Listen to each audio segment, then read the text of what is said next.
जय हिंद मेरे प्यारे भाइयों। आप सभी का अमेजिंग ज्ञान पॉइंट पर हार्दिक स्वागत है।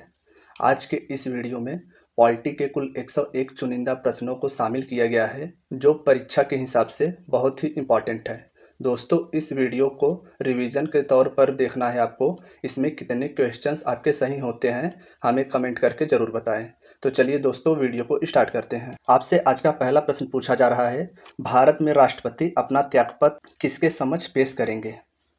तो दोस्तों, इसमें आपका ऑप्शन ए राइट आंसर हो जाएगा, यानी कि भारत का राष्ट्रपति अपना त्यागपत्र उपराष्ट्रपति को सौंपता है। अब दोस्तों, बात आ गई है राष्ट्रपति की, तो इससे रिलेटेड जो इम्पोर्टेंट पॉइंट है वह हम सभी को ध्यान में रखना है कि भारत के राष्ट्रपति का जिक्र भारतीय संविधान के आर्टिकल 52 में की गई है। और भारत के राष्ट्रपति का कार्यकाल की बात की जाए तो वह हो जाएगा 5 वर्ष।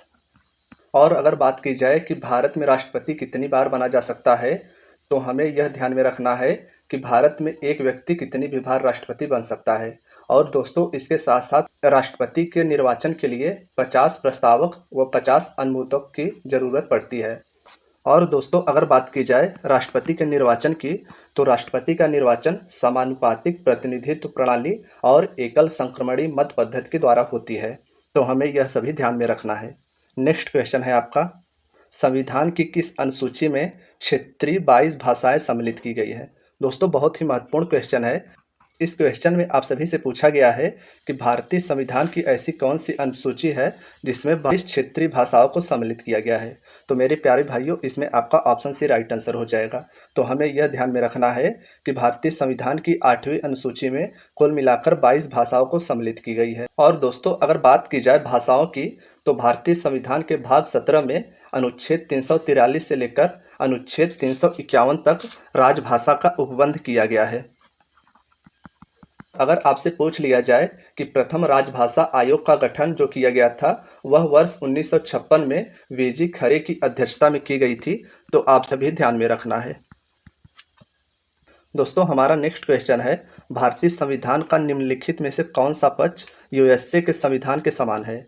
दोस्तों, इसमें जो आपका राइट आंसर हो जाएगा वह हो जाएगा ऑप्शन ए, भारतीय संविधान का मौलिक अधिकार, जो कि भारतीय संविधान के भाग 3 में आर्टिकल 12 से लेकर आर्टिकल 35 तक मौलिक अधिकार का वर्णन किया गया है, वह यूएसए के संविधान के समान है। अब दोस्तों, हमारे नेक्स्ट क्वेश्चन में पूछा गया है, अंतर्राष्ट्रीय न्यायालय में कुल कितने जज होते हैं? तो मेरे प्यारे भाइयों, हमें यह ध्यान में रखना है कि अंतर्राष्ट्रीय न्यायालय का मुख्यालय द हेग नीदरलैंड में स्थित है। और अगर बात की जाए इसमें कितने जज होते हैं, तो कुल मिलाकर 15 जज होते हैं। तो इसमें आपका ऑप्शन डी राइट आंसर हो जाएगा।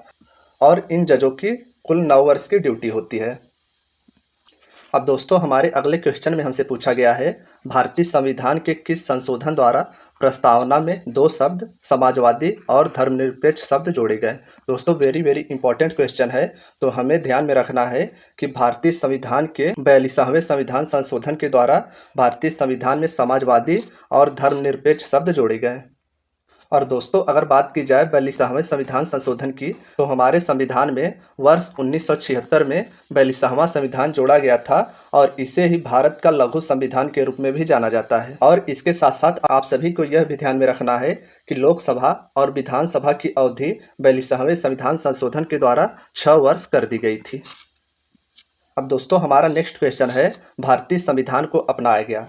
तो दोस्तों, इन ऑप्शंस में से आपका ऑप्शन ए राइट आंसर हो जाएगा, यानी भारतीय संविधान को संविधान सभा के द्वारा अपनाया गया। अब दोस्तों, बात की जाए भारतीय संविधान के संविधान सभा की, तो इसका गठन जुलाई वर्ष 1946 में किया गया था। दोस्तों, मोस्ट इंपॉर्टेंट है, तो आप सभी को यह भी ध्यान देना है। और अगर बात की जाए कि भारतीय संविधान का जो गठन किया गया था वह किसके संस्तुति पर किया गया था, वह हो जाएगा कैबिनेट मिशन। तो दोस्तों, यह भी आप सभी को नोट कर लेना है। अब दोस्तों, हमारा नेक्स्ट क्वेश्चन है, भारतीय संविधान सभा के प्रथम दिन के अधिवेशन की अध्यक्षता इनमें से किसने की थी? तो दोस्तों, जब संविधान सभा का गठन किया गया था तो उस समय भारतीय संविधान में सबसे वरिष्ठ व्यक्ति डॉक्टर सच्चिदानंद सिन्हा जी थे और इन्होंने ही भारतीय संविधान के प्रथम दिन के अधिवेशन की अध्यक्षता की थी। तो दोस्तों, इसमें इस प्रकार से ऑप्शन ए राइट आंसर हो जाएगा। और बात की जाए भारतीय संविधान सभा की, तो कैबिनेट मिशन के आधार पर संविधान सभा में कुल 389 सदस्य थे, जिसमें से 292 ब्रिटिश प्रांतों के प्रतिनिधि और 4 चीफ कमिश्नरों के प्रतिनिधि और 93 देशी रियासतों के प्रतिनिधि थे। तो आप सभी को यह भी नोट कर लेना है। अब दोस्तों नेक्स्ट क्वेश्चन में आप सभी से पूछा गया है, भारत की आज़ादी के समय इंग्लैंड के किस पार्टी की सरकार थी? तो इसमें आपका ऑप्शन सी राइट आंसर हो जाएगा। तो हमें यह ध्यान में रखना है कि भारत के आज़ादी के समय वर्ष 1947 में इंग्लैंड में जो प्रधानमंत्री थे वो थे लॉर्ड माउंटबेटन और वह लेबर पार्टी से संबंधित थे।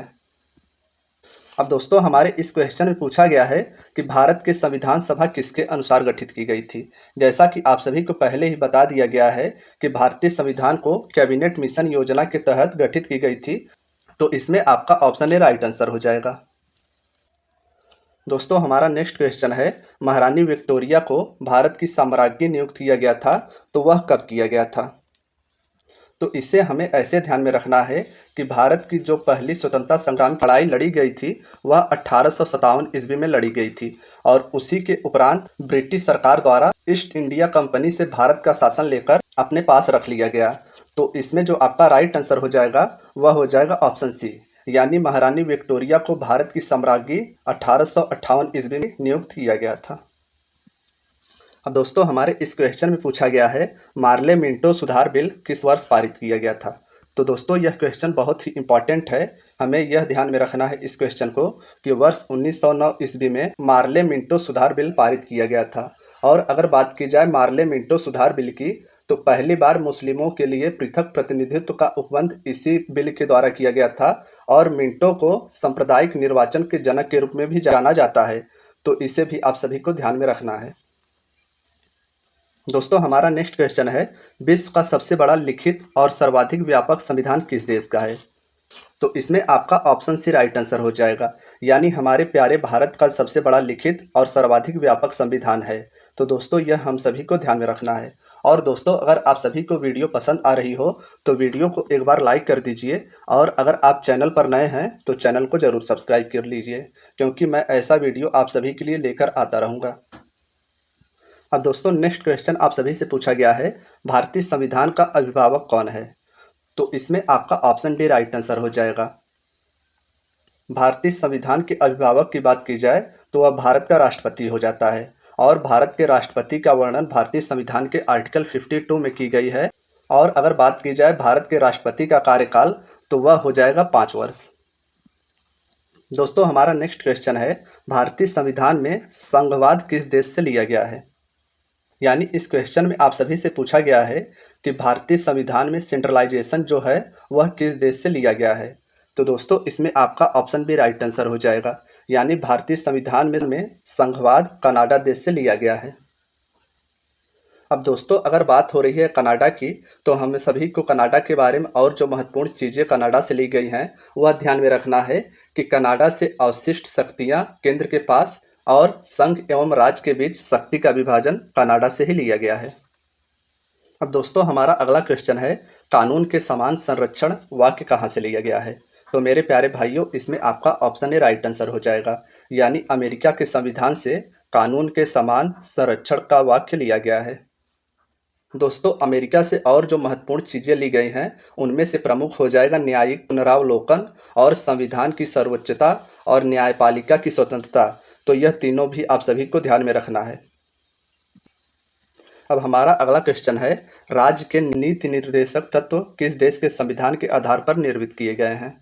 दोस्तों अगर बात की जाए राज्य के नीति निर्देशक तत्व की, तो वह भारतीय संविधान के भाग 4 में उल्लेखित किया गया है और यह अनुच्छेद 36 से लेकर अनुच्छेद 51 तक इसका वर्णन है। तो दोस्तों इस क्वेश्चन के हिसाब से आपका ऑप्शन सी राइट आंसर हो जाएगा। तो हमें यह ध्यान में रखना है कि राज्य के नीति निर्देशक तत्व भारतीय संविधान में आयरलैंड के संविधान से लिया गया है। दोस्तों हमारा अगला क्वेश्चन हमसे पूछा गया है, भारत में कलेक्टर का पद औपनिवेशिक शासन ने उधार लिया था, तो वह किससे लिया था? तो दोस्तों इन ऑप्शंस में से आपका ऑप्शन सी राइट आंसर हो जाएगा, यानी कि बात की जाए कलेक्टर की तो वह भारतीय संविधान में इंग्लैंड से औपनिवेशिक शासनकाल के दौरान उधार लिया गया था। अब दोस्तों हमारे इस क्वेश्चन में पूछा गया है, भारत में सर्वोच्च माना गया है, तो मेरे प्यारे दोस्तों, आप सभी को ध्यान में रखना है कि भारतीय संविधान को भारत में सर्वोच्च माना गया है। तो इसमें आपका ऑप्शन भी राइट आंसर हो जाएगा। अब हमारा नेक्स्ट क्वेश्चन है, भारतीय संविधान में कुल कितने भाग हैं? दोस्तों वेरी वेरी इंपॉर्टेंट क्वेश्चन है। तो हमें ध्यान में रखना है कि भारतीय संविधान में कुल मिलाकर 22 भाग, 12 अनुसूची और 395 अनुच्छेद हैं। और बात की जाए मूल संविधान की, यानी कि जब भारत स्वतंत्र हुआ था और जब भारत का संविधान 26 जनवरी 1950 में लागू हुआ था, तो उस समय भारतीय संविधान में 8 अनुसूची, 22 भाग और 395 अनुच्छेद थे। अब दोस्तों नेक्स्ट क्वेश्चन है, संविधान के किस भाग में मूल अधिकार का उल्लेख मिलता है? यानी दोस्तों इस क्वेश्चन में पूछा गया है कि भारतीय संविधान का ऐसा कौन सा भाग है जिसमें फंडामेंटल राइट्स का उल्लेख मिलता है? तो दोस्तों इसमें आपका ऑप्शन बी राइट आंसर हो जाएगा। यानी भारतीय संविधान के भाग 3 में अनुच्छेद 12 से लेकर 35 तक मूल अधिकार का वर्णन किया गया है। दोस्तों हमारा नेक्स्ट क्वेश्चन है, मौलिक अधिकारों में संशोधन करने में कौन सक्षम है? दोस्तों वेरी वेरी इंपॉर्टेंट क्वेश्चन है। इस क्वेश्चन में पूछा गया है मौलिक अधिकारों में संशोधन करने में कौन सक्षम है। तो मेरे प्यारे भाइयों, इसमें आपका ऑप्शन भी राइट आंसर हो जाएगा। दोस्तों इस क्वेश्चन में थोड़ा मुझे कन्फ्यूज़न है, राष्ट्रपति या संसद, वैसे होना चाहिए संसद ही। तो आप सभी को अगर पता है तो आप सभी कमेंट बॉक्स में ज़रूर कमेंट करें। हमारा नेक्स्ट क्वेश्चन है, भारतीय संविधान निम्नलिखित में से कौन सी नागरिकता प्रदान करता है? तो दोस्तों इन ऑप्शंस में से आपका ऑप्शन भी राइट आंसर हो जाएगा। यानी भारतीय संविधान एकल नागरिकता प्रदान करता है। और अगर बात की जाए अमेरिका की, तो वहाँ पर दोहरी नागरिकता है। एक तो वहाँ पर आपको देश की नागरिकता लेनी पड़ेगी और एक राज्य की नागरिकता लेनी पड़ेगी। और भारत में सिर्फ आपको एक ही नागरिकता सिर्फ देश की लेनी पड़ती है। और दोस्तों अब बात हो रही है नागरिकता की, तो हमें यह ध्यान में रखना है कि भारतीय संविधान का भाग 2 नागरिकता से संबंधित है। और अगर बात की जाए आर्टिकल की, तो भारतीय संविधान का आर्टिकल 5 से लेकर 11 तक नागरिकता से संबंधित है। नेक्स्ट क्वेश्चन है, भारतीय राज्यों का भाषाई आधार पर पुनर्गठन किस वर्ष किया गया था? तो दोस्तों इस ऑप्शंस में से आपका ऑप्शन भी राइट आंसर हो जाएगा। वर्ष 1956 में पहली बार भारतीय राज्यों का भाषाई आधार पर पुनर्गठन किया गया था। और बात की जाए पहला राज्य जो भाषाई आधार पर गठित किया गया था, तो वह हो जाएगा आंध्र प्रदेश। दोस्तों हमारे अगले क्वेश्चन में हमसे पूछा गया है, संविधान की निम्नलिखित अनुसूचियों में कौन सी दल बदल विरोधी कानून से संबंधित है? तो इसमें आपका ऑप्शन सी राइट आंसर हो जाएगा। यानी भारतीय संविधान की जो 10वीं अनुसूची है वह दल बदल से संबंधित है। और अगर बात की जाए दल बदल की, यह 10वीं अनुसूची भारतीय संविधान में 52वां संशोधन 1985 के तहत किया गया था।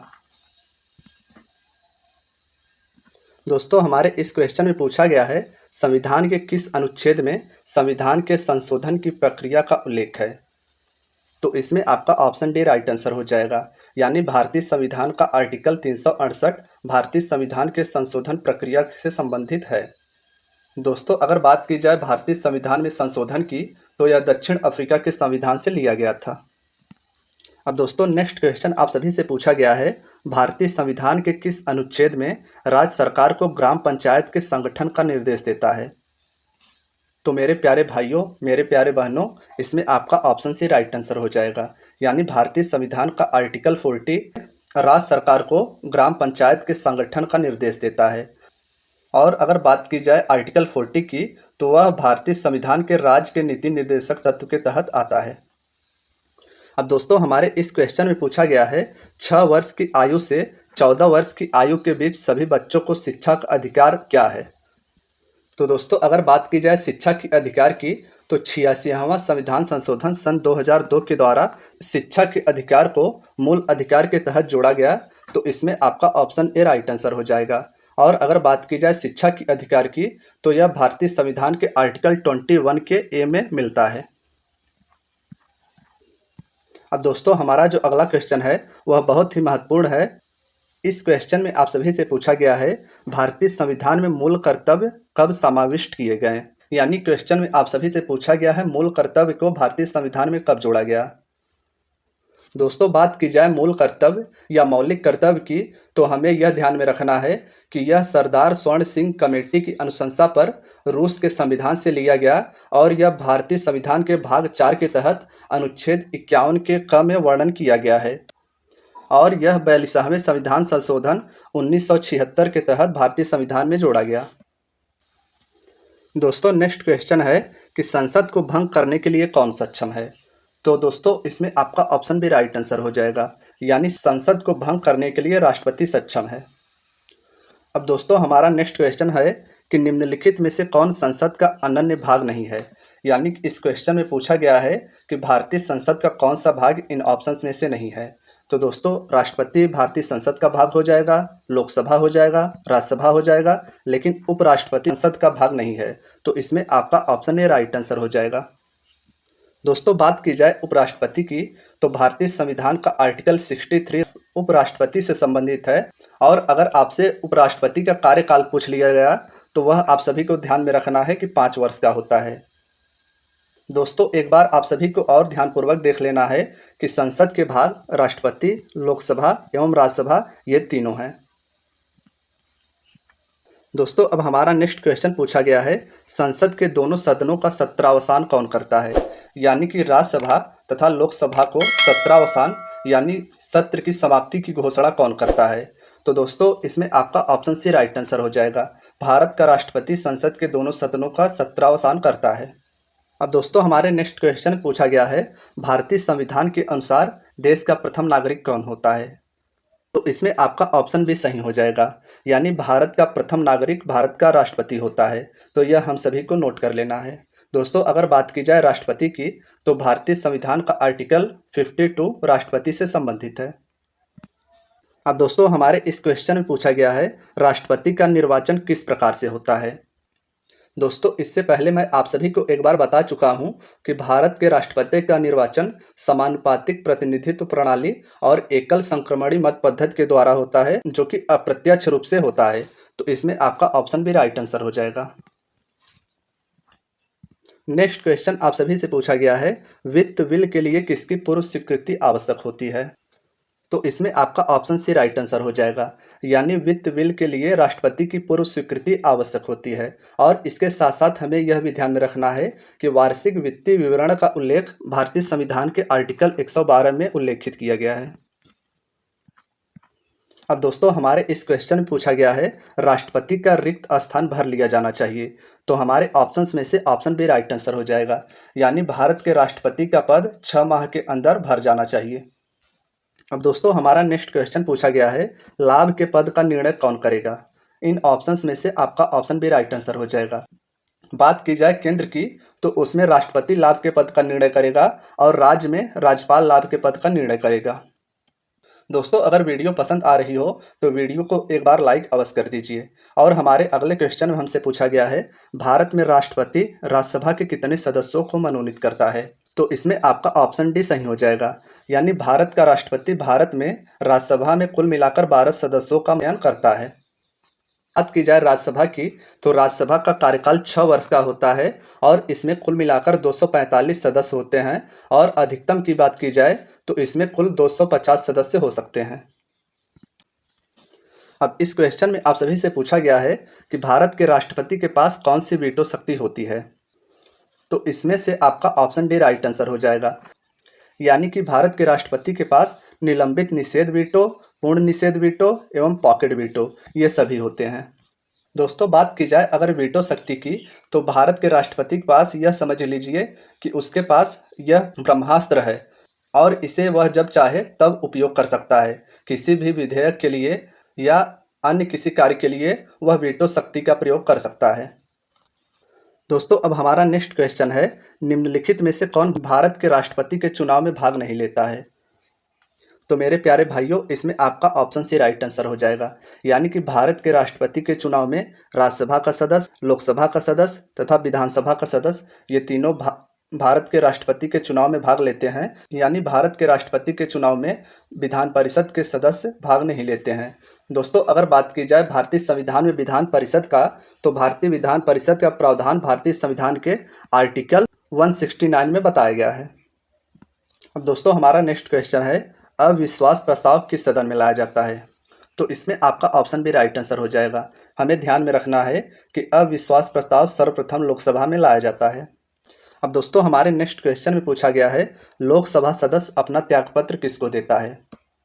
तो इसमें आपका ऑप्शन सी राइट आंसर हो जाएगा, यानी कि लोकसभा का सदस्य मेंबर ऑफ पार्लियामेंट लोकसभा के अध्यक्ष को अपना त्यागपत्र प्रदान करता है।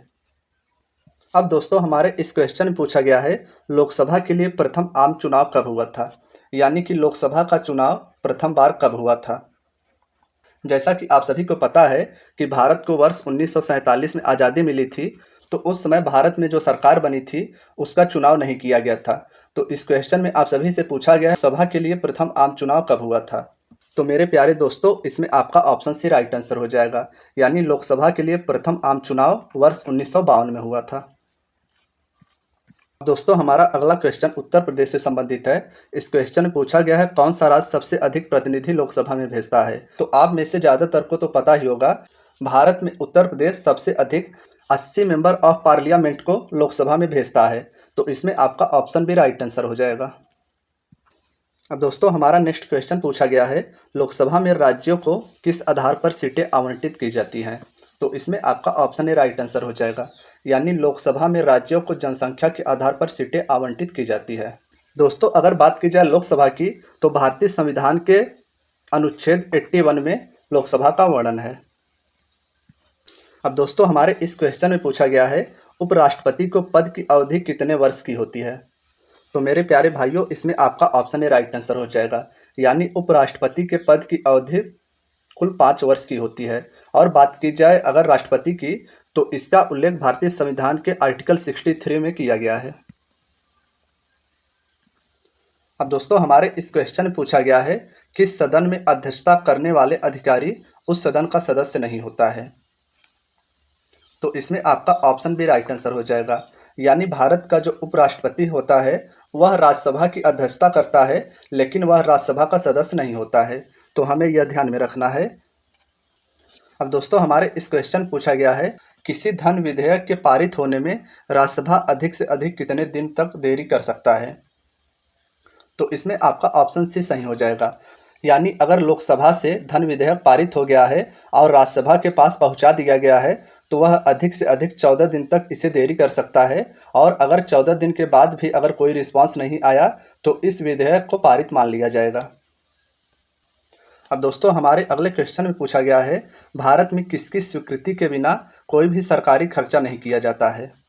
तो दोस्तों इसमें आपका ऑप्शन डी राइट आंसर हो जाएगा, यानी भारत के संसद के स्वीकृति के बिना कोई भी सरकारी खर्च नहीं किया जाता है। तो इसमें आपका ऑप्शन डी राइट आंसर हो जाएगा।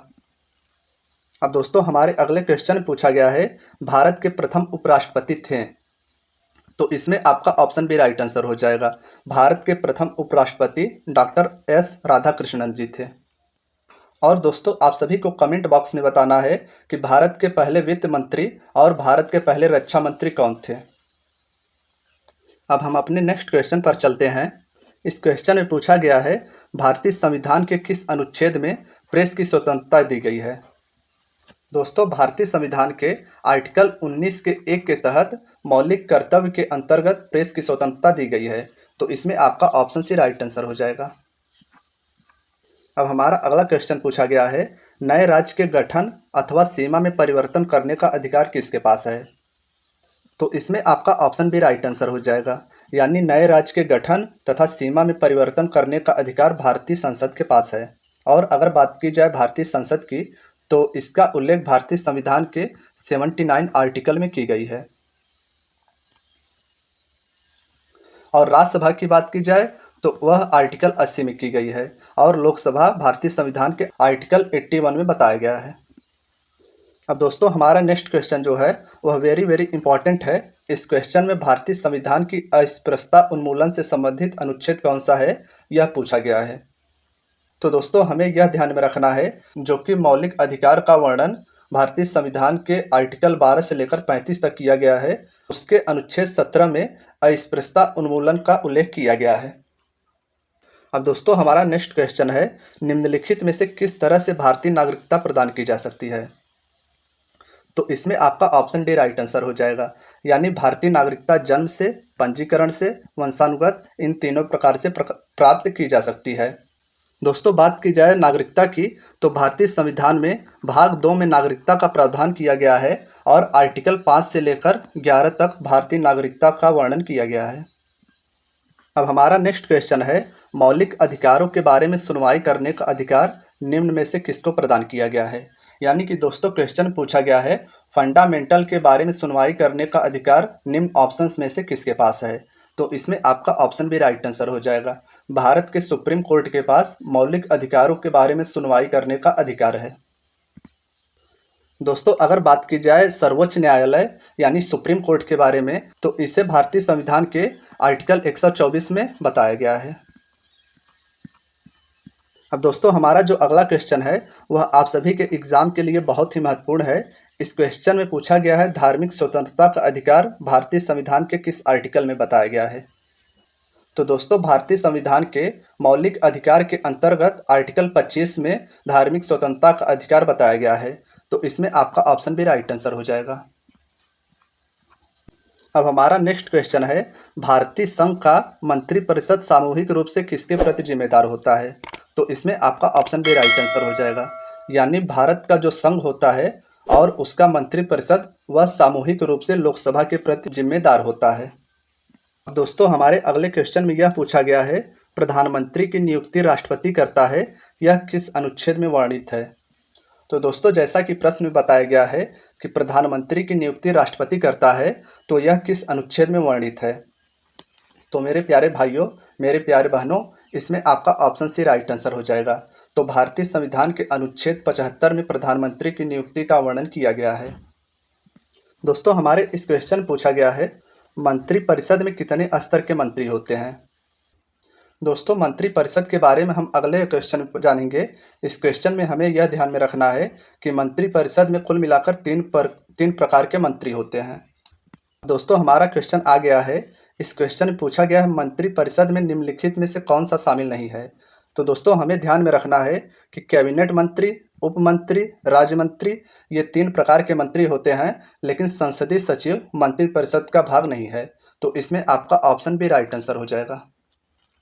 अब हमारे अगले क्वेश्चन में पूछा गया है, भारतीय संविधान में निम्नलिखित में से किस पद का उल्लेख नहीं है। तो दोस्तों हमारे भारतीय संविधान में उप प्रधानमंत्री का उल्लेख नहीं है। तो इस प्रकार से इस ऑप्शंस में से आपका ऑप्शन भी राइट आंसर हो जाएगा। अब दोस्तों हमारे इस क्वेश्चन में उप प्रधानमंत्री के बारे में पूछा गया है कि भारत के प्रथम उप प्रधानमंत्री कौन थे। तो इसमें आपका ऑप्शन डी राइट आंसर हो जाएगा। यानी भारत के प्रथम उप प्रधानमंत्री सरदार वल्लभ भाई पटेल जी थे। दोस्तों हमारे इस क्वेश्चन पूछा गया है, स्वतंत्र भारत के प्रथम लोकसभा अध्यक्ष कौन थे। तो इसमें आपका ऑप्शन डी राइट आंसर हो जाएगा। यानी जीवी मालवंकर जी भारत के स्वतंत्र भारत के प्रथम लोकसभा अध्यक्ष थे। और आप सभी को कमेंट बॉक्स में यह बताना है कि वर्तमान में भारत का लोकसभा अध्यक्ष कौन है। दोस्तों अब हमारा अगला क्वेश्चन पूछा गया है, लोकसभा में विपक्ष के किसी दल के नेता के रूप में मान्यता किसके द्वारा दी जाती है। तो इसमें आपका ऑप्शन डी राइट आंसर हो जाएगा। यानी कि लोकसभा का अध्यक्ष लोकसभा में विपक्ष के किसी दल के नेता के रूप में मान्यता देता है। अब दोस्तों हमारे इस क्वेश्चन पूछा गया है, लोकसभा अध्यक्ष अपना इस्तीफा किसे देता है। तो इसमें आपका ऑप्शन भी राइट आंसर हो जाएगा। यानी लोकसभा का अध्यक्ष अपना इस्तीफा लोकसभा के उपाध्यक्ष को देता है। अब दोस्तों हमारे इस क्वेश्चन पूछा गया है, जिस समिति की सिफारिश पर भारत में पंचायती राज की स्थापना की गई थी, उसकी अध्यक्षता किसने की थी। दोस्तों मोस्ट इंपॉर्टेंट क्वेश्चन है। तो हमें ध्यान में रखना है कि बलवंत राय मेहता समिति की सिफारिश पर भारत में पंचायती राज की स्थापना की गई थी। और बात की जाए अगर पंचायती राज की, तो राजस्थान के बगदरी गांव में 2 अक्टूबर वर्ष 1959 को पंचायती राज व्यवस्था लागू की गई थी। अब दोस्तों हमारा अगला क्वेश्चन है, ग्राम पंचायत का निर्वाचन कराना किसके ऊपर निर्भर है। तो यह राज्य सरकार के ऊपर है। तो इसमें आपका ऑप्शन भी राइट आंसर हो जाएगा। अब दोस्तों हमारा नेक्स्ट क्वेश्चन है, पंचायती राज प्रणाली में ग्राम पंचायत का गठन होता है वह कौन से स्तर पर होता है। तो मेरे प्यारे भाइयों, इसमें आपका ऑप्शन ए राइट आंसर हो जाएगा। यानी पंचायती राज प्रणाली में ग्राम पंचायत का गठन ग्राम स्तर पर होता है। और अगर बात की जाए जिला स्तर की, तो जिला पंचायत का गठन जिला स्तर पर किया जाता है। अब दोस्तों हमारे इस क्वेश्चन में पूछा गया है, निम्नलिखित में से भारत में पहला नगर निगम कहाँ स्थापित हुआ था। तो दोस्तों इसमें आपका ऑप्शन ए राइट आंसर हो जाएगा। भारत का पहला नगर निगम चेन्नई में स्थापित हुआ था। यह हम सभी को ध्यान में रखना है। दोस्तों हमारे इस क्वेश्चन में पूछा गया है, यदि पंचायत भंग होती है तो किस अवधि के अंदर निर्वाचन होंगे। तो इसमें आपका ऑप्शन सी राइट आंसर हो जाएगा, यानी अगर पंचायत भंग हो जाती है तो 6 माह के अंदर निर्वाचन होना आवश्यक है। अब दोस्तों हमारा नेक्स्ट क्वेश्चन है, पंचायती चुनाव के लिए उम्मीदवारों की न्यूनतम आयु सीमा कितनी होनी चाहिए। तो इसमें आपका ऑप्शन सी सही हो जाएगा, यानी पंचायत के चुनाव लड़ने के लिए न्यूनतम उम्र सीमा 21 वर्ष की होनी चाहिए। अब दोस्तों हमारे इस क्वेश्चन पूछा गया है, दल बदल विरोध कानून से संविधान का कौन सा संशोधन संबंधित है। तो मेरे प्यारे भाइयों, आप सभी को ध्यान में रख लेना है कि भारतीय संविधान का 52वां संविधान संशोधन जो कि वर्ष 1985 ईस्वी में किया गया था, वह दल बदल से संबंधित था। तो इसमें आपका ऑप्शन सी राइट आंसर हो जाएगा। अब दोस्तों हमारे नेक्स्ट क्वेश्चन पूछा गया है, भारत के संविधान में प्रथम संशोधन कब हुआ था। तो दोस्तों इसमें आपका ऑप्शन बी राइट आंसर हो जाएगा। हमें ध्यान में रखना है कि जो भारत का प्रथम संविधान संशोधन हुआ था वह भूमि सुधार से संबंधित था। अब दोस्तों हमारे इस क्वेश्चन पूछा गया है, भारतीय संविधान के संशोधन में से कौन सा संशोधन ऐसा है जिसमें केंद्रीय मंत्रिमंडल के आकार को सीमित किया गया है। तो दोस्तों जैसा कि आप सभी को पता है कि वर्तमान में भारत सरकार में मंत्रियों की संख्या 15% से अधिक नहीं हो सकती है। तो यह 92वां संविधान संशोधन के द्वारा किया गया था। अब दोस्तों हमारे इस क्वेश्चन पूछा गया है, वह भारतीय राजनीतिक दल कौन सा था जिसकी स्थापना ताशकंद में हुई थी। तो इसमें आपका ऑप्शन भी राइट आंसर हो जाएगा, यानी भारतीय कम्युनिस्ट पार्टी की स्थापना ताशकंद में वर्ष 1925 में हुई थी। अब दोस्तों आप सभी को कमेंट बॉक्स में बताना है कि ताशकंद कौन से देश में स्थित है। अब हमारा नेक्स्ट क्वेश्चन पूछा गया है हमसे, निम्नलिखित में से किसकी स्थापना BR अम्बेडकर द्वारा की गई थी। दोस्तों मोस्ट इंपॉर्टेंट क्वेश्चन है, तो हमें ध्यान में रखना है कि स्वतंत्र श्रमिक दल की स्थापना डॉक्टर BR अम्बेडकर जी द्वारा की गई थी। अब हमारे अगले क्वेश्चन में हमसे पूछा गया है, भारत में मुस्लिम लीग की स्थापना कब हुई थी। तो दोस्तों इसमें आपका ऑप्शन डी राइट आंसर हो जाएगा। मुस्लिम लीग की स्थापना वर्ष 1906 ईस्वी में की गई थी। अब दोस्तों हमारे नेक्स्ट क्वेश्चन पूछा गया है, तेलुगु देशम पार्टी का चुनाव चिन्ह क्या है। दोस्तों अगर बात की जाए तेलुगु देशम पार्टी की, तो यह आंध्र प्रदेश की एक क्षेत्रीय पार्टी है और इसका चुनाव चिन्ह साइकिल है। तो इसमें आपका ऑप्शन भी राइट आंसर हो जाएगा। अब दोस्तों हमारे अगले क्वेश्चन पूछा गया है, किसी राजनीतिक दल को राष्ट्रीय दल अथवा प्रादेशिक दल के रूप में मान्यता कौन देता है। तो इसमें आपका ऑप्शन सी राइट आंसर हो जाएगा, यानी किसी भी राजनीतिक दल को राष्ट्रीय दल अथवा प्रादेशिक दल के रूप में मान्यता निर्वाचन आयोग देता है। और दोस्तों अगर बात की जाए निर्वाचन आयोग की, तो यह भारतीय संविधान के भाग 15 में वर्णन इसका किया गया है और यह आर्टिकल 324 से लेकर 329 तक भारतीय संविधान में बताया गया है। अब दोस्तों हमारा अगला क्वेश्चन है, निम्नलिखित में से किस संघ शासित क्षेत्र के प्रशासक को शासक कहा जाता है। तो इसमें आपका ऑप्शन ए राइट आंसर हो जाएगा। लक्षद्वीप के प्रशासक को प्रशासक कहा जाता है। तो यह आप सभी को ध्यान में रखना है। अब दोस्तों हमारा अगला क्वेश्चन राष्ट्रीय राजधानी क्षेत्र दिल्ली से संबंधित है। इस क्वेश्चन पूछा गया है, राष्ट्रीय राजधानी क्षेत्र के प्रशासक को किस नाम से जाना जाता है। तो दोस्तों इसमें आपका ऑप्शन सी राइट आंसर हो जाएगा। राष्ट्रीय राजधानी क्षेत्र दिल्ली के प्रशासक उपराज्यपाल के नाम से जाना जाता है। तो दोस्तों आज की वीडियो यहीं तक थी। वीडियो अगर पसंद आई हो तो वीडियो को लाइक करें और अगर चैनल पर आप नए हैं तो चैनल को जरूर सब्सक्राइब करें। धन्यवाद दोस्तों।